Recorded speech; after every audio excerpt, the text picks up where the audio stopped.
નમસ્કાર મિત્રો આજે આપણે વાત કરીશું રેશન કાર્ડ રિલેટેડ જે નવા નિયમો બહાર પાડ્યા છે ગવર્મેન્ટે એના વિશે વિગતવાર વાત કરીશું. જો તમને મફત અનાજ મળતું હોય રેશન કાર્ડની અંદર તો પણ તમારા માટે સૌથી ઇમ્પોર્ટન્ટ વિડીયો છે, અને જો ન મળતું હોય ફક્ત તમારી પાસે રેશન કાર્ડ હોય તો પણ તમારા માટે મહત્વનો વિડીયો છે. એનું કારણ છે કે જે નવા નિયમો આવ્યા છે તો એ જાણી લેવા તમારા માટે જરૂરી છે. તમારું રાશન કાર્ડમાંથી નામ કમી થઈ જશે, અથવા તો રાશન કાર્ડ બંધ થઈ જશે, અથવા તો તમને અનાજ મળતું બંધ થઈ જશે, તમારું KYC નથી થયું તો હવે પછી શું થશે. ત્યાર પછી આના અમુક જે ગ્રામ્ય વિસ્તારમાં અને સિટી વિસ્તારમાં અમુક ક્રાઇટેરિયા પણ નક્કી કરી દીધા છે. તો એ ક્રાઇટેરિયા શું છે એના વિશે વિગતવાર વાત કરીશું. તો વિડીયોને લાસ્ટ સુધી જોતા રહેજો મિત્રો. તો ચાલો શરૂ કરીએ. તો રાશન કાર્ડ રિલેટેડ નવા નિયમો આપણે એક એક કરીને જાણીશું, અને એના સિવાયના પણ જે અમુક જે નિયમો છે, અમુક બાબતો છે એ જે જાણવી આપણા માટે જરૂરી છે, તો એના વિશે પણ આપણે વાત કરીશું. સૌપ્રથમ વાત કરીએ, સરકાર દ્વારા વિવિધ યોજનાઓ ચલાવવામાં આવે છે. સરકાર દ્વારા રાષ્ટ્રીય ખાદ્ય સુરક્ષા અધિનિયમ NFSA હેઠળ લોકોને ઓછા ભાવે મફત રાશનની સુવિધાઓનો લાભ મળે છે. સરકાર દ્વારા રાશન કાર્ડ ધારકો માટે KYC માટેના નિયમો જારી કરવામાં આવ્યા છે. સરકાર દ્વારા રાશન કાર્ડ ધારકોને KYC કરાવવા માટે છેલ્લી તારીખ આપણને બધાને ખ્યાલ છે 31 ડિસેમ્બર 2024 આપી હતી. પરંતુ હજી પણ કંઈક ને કંઈક કારણોસર ઘણા બધા એવા લાખો રાશન કાર્ડ ધારકો છે કે જેણે KYC પોતાના રાશન કાર્ડની અંદર નથી કરાવી શક્યા. તો એ પ્રોસેસ પૂર્ણ કરવા માટે તારીખમાં વધારો કરી દેવામાં આવ્યો છે. કઈ તારીખ રાખવી છે, કયો ફેરફાર કરવામાં આવ્યો છે એના વિશે વાત કરીએ આપણે. તો રાશન કાર્ડમાં KYC ની છેલ્લી તારીખ છે 31 માર્ચ 2025. ત્યાં સુધીમાં તમારે રેશન કાર્ડની અંદર KYC કરાવી લેવાનું રહેશે, બરાબર. 31/3/2025 સુધીમાં તમારે KYC કરી લેવાનું રહેશે. ત્યાર પછી રાષ્ટ્રીય ખાદ્ય સુરક્ષા અધિનિયમ હેઠળ દેશભરમાં 80 કરોડથી વધુ લોકોએ ઘટાડેલી કિંમત અથવા તો મફત રાશનનો લાભ લે છે, અને આ જ કારણે ગવર્મેન્ટ રાશન કાર્ડ જારી કરે છે. ત્યાર પછી વાત કરીએ આપણે મિત્રો કે જે અનાજ જે છે કે ભાઈ અમુક વર્ષો 2025 પછી અનાજ તમને નહીં મળે, મતલબ કે અનાજ સર્વત્ર બંધ થઈ જવાનું છે. તો એમાં પણ ગવર્મેન્ટે એક તારીખ જાહેર કરી છે કે ભાઈ અનાજ જે છે એ આ તારીખ સુધી તમને મળતું રહેશે. તો અનાજ જે છે કઈ તારીખ સુધી મળશે તો કે 1 જાન્યુઆરી 2024 થી 31 ડિસેમ્બર 2028 સુધીમાં તમને ફ્રી અનાજ મળતું રહેશે. મતલબ કે આવનારા 4 વર્ષ સુધી તમને ફ્રી અનાજ તમને મળતું રહેશે. તો એ પણ એક નવો નિયમ બહાર પાડ્યો છે. ત્યાર પછી વાત કરીએ મિત્રો કે KYC જે છે એ ફરજિયાત છે, તો હજી પણ ફરજિયાત જ છે. હજી એવું નથી કે ભાઈ KYC નહીં કરો તો ચાલે. 31 ડિસેમ્બર 2024 સુધી એની છેલ્લી તારીખ હતી, પરંતુ એમાં અત્યારે તારીખમાં વધારો કરી દેવામાં આવ્યો છે, જે 31 માર્ચ 2025 કરી છે.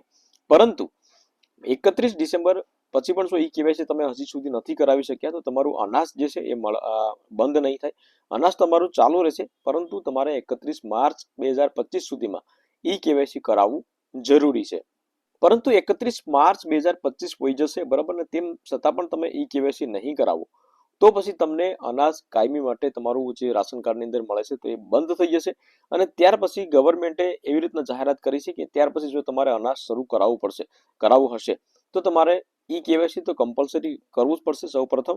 અને ત્યાર પછી તમારે પેપર વર્ક તમારે કરવું પડશે. પેપર વર્કમાં મતલબ કે તમામ સભ્યના રેશન કાર્ડની અંદર જે નામો હોય તમામ સભ્યના ડોક્યુમેન્ટ એક સોગંદનામું કરાવવાનું રહેશે, અને ત્યાર પછી એ ડોક્યુમેન્ટ ફોર્મ ભરી અને તમારે મામલેદારે આપવાનું રહેશે. મામલેદારે આપી અને ત્યાર પછી 3 મહિના પછી તમારા રાશન કાર્ડની અંદર તમારું અનાજ જે છે શરૂ થશે, બરાબર. તો આ પ્રમાણનો નિયમ જે છે ગવર્મેન્ટે બહાર પાડ્યો છે. તો 31 માર્ચ પહેલા તમે જો KYC કરાવી લેશો તો આ બધી વસ્તુનો સામનો તમારે નહીં કરવો પડે. ત્યાર પછી બીજા નિયમની વાત કરીએ આપણે મિત્રો, તો આવક મર્યાદામાં પણ હવે ફેરફાર કરી દેવામાં આવ્યો છે. શું ફેરફાર કરવામાં આવ્યો છે એના વિશે વિગતવાર વાત કરીએ આપણે. તો સૌપ્રથમ તો આપણે વાત કરીએ શહેરી વિસ્તારમાં વાર્ષિક આવક મર્યાદા જે છે એ 3 લાખ રૂપિયા સુધીની રહેશે, અને ગ્રામીણ વિસ્તારમાં વાર્ષિક આવક મર્યાદા 2 લાખ રૂપિયા સુધીની રહેશે. હવે આ ક્રાઇટેરિયાથી વધારે હોય તો તમને અનાજ મળવા પાત્ર રહેશે નહીં. શહેરમાં તમારે 3 લાખથી વધારે આવક આપતી હોય વર્ષની તો અનાજ નહીં મળે, મફત અનાજ. ગ્રામીણમાં 2 લાખથી વધારે આવક આપતી હોય તો તમને મફત અનાજ નહીં મળે. નિયમ નંબર 3 ની વાત કરીએ તો મિલકત મર્યાદામાં પણ ફેરફાર કરવામાં આવ્યા છે. શહેરી વિસ્તારની વાત કરીએ તો 100 ચોરસ મીટરથી વધુના ફ્લેટ અથવા તો મકાન ધરાવનારાઓ અયોગ્ય ગણાશે. 100 ચોરસ મીટરથી વધારે હોય તો, અથવા તો ફ્લેટ હોય તો.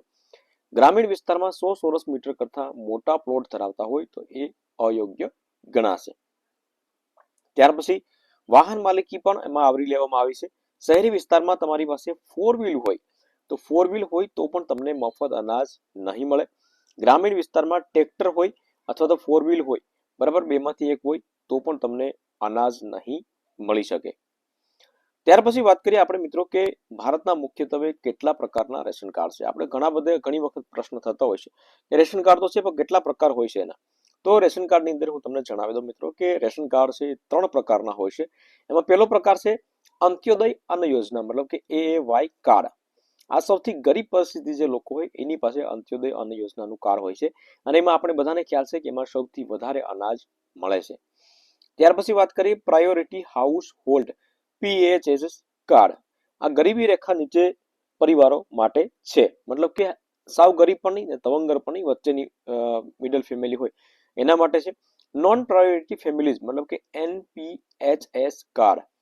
આ એવા પરિવારો માટે છે કે જેઓ ગરીબી રેખાથી થોડા ઉપર છે પરંતુ હજુ પણ સબસિડી વાળા રાશન માટે પાત્ર છે, લાયક છે. એટલે આવનારા 2028 સુધીમાં આવા જે લોકો છે આ 2028 સુધીમાં એને મફત અનાજ મળતું રહેશે. હવે આ ત્રીજા નંબરનો ઓપ્શન જે છે એવા લગભગ 80% લોકો છે તો એવા છે બધા. પછી વાત કરીએ મફત અનાજ જે આપણે મળે છે તેમાં ક્વોન્ટિટીમાં પણ ફેરફાર કરવામાં આવ્યો છે. રેશન કાર્ડ ઉપર ઘઉં અને ચોખામાં જથ્થામાં 1 જાન્યુઆરી 2025 થી સુધારો કરી દેવામાં આવ્યો છે. પહેલા 3 કિલો ચોખા અને 2 કિલો ઘઉં મળતા હતા, હવે 2.5 કિલો ચોખા અને 2 કિલો ઘઉં મળે છે.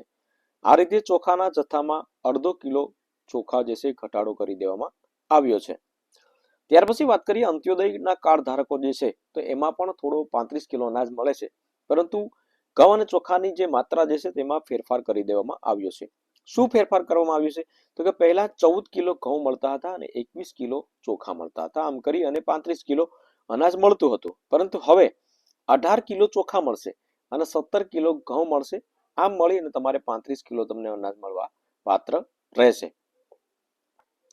ત્યાર પછી સૌથી આ વિડીયોનો મહત્વનો જો કોઈ પોઈન્ટ હોય તો આ પોઈન્ટ છે કે ભાઈ રેશન કાર્ડ રદ થવાના કારણો. તમારું રેશન કાર્ડ રદ થઈ શકે, બરાબર, તો કયા એવા કારણો છે કે જે રેશન કાર્ડ તમારું રદ થઈ શકે. સૌપ્રથમ વાત કરીએ કે જો તમારા રેશન કાર્ડની અંદર KYC નહીં કરાવો તો વહેલા મોડું તમારું રેશન કાર્ડ રદ થઈ શકે છે. ત્યાર પછી ખોટી માહિતી હોય રેશન કાર્ડ, મતલબ કે એમાં કોઈ ખોટી માહિતી હોય, બોગસ રેશન કાર્ડ હોય તો એ બધા રદ થવાના છે. આવક મર્યાદા કરતાં કમાણી તમારે વધારે થતી હોય તો પણ રદ થઈ શકે છે. નિર્ધારિત મર્યાદા જે આવક મર્યાદા હોય એના કરતાં સંપત્તિ તમારી પાસે વધારે હોય તો પણ રદ થઈ શકે છે. અને વાહનની માલિકીના નિયમોનું ઉલ્લંઘન, મતલબ કે જે સિટીમાં 4 વ્હીલ અને ગ્રામ્યમાં ટ્રેક્ટર અથવા તો 4 વ્હીલ હોય તો એવું ઉલ્લંઘન થયું હોય તો પણ તમારું રાશન કાર્ડ રદ નહીં થાય પરંતુ અનાજ બંધ થઈ શકે છે. તો આ પ્રમાણના નિયમો છે મિત્રો 2025માં. આ પ્રમાણના નિયમો છે તો KYC તમે જો ન કરાવ્યું હોય તો KYC કરાવી લેશો. KYC કરાવવું બહુ સરળ છે. KYC તમે ગામની અંદર VC પાસેથી પણ તમે કરાવી શકો છો, મામલતદાર કચેરી જઈ અને ત્યાં પણ કરાવી શકો છો, CSC સેન્ટર જઈ ત્યાં પણ કરાવી શકો છો. અને ક્યાંય તમારે ન જવાનું હોય અને બધા સભ્યોનું તમારા મોબાઈલથી તમારે કરાવવાનું હોય તો માય રેશન કાર્ડ નામની જે ગુજરાત સરકારની એપ્લિકેશન છે એમાં જઈ અને તમે એપ્લિકેશન યુઝ કરી અને KYC કરાવી શકો છો મિત્રો. તો વિડીયો ગમ્યો હોય તો વિડીયોને એક લાઇક જરૂરથી કરી લેજો, શેર કરજો અને ચેનલ ઉપર નવા આવ્યા હોય તો ચેનલને સબસ્ક્રાઇબ જરૂરથી કરી લેજો.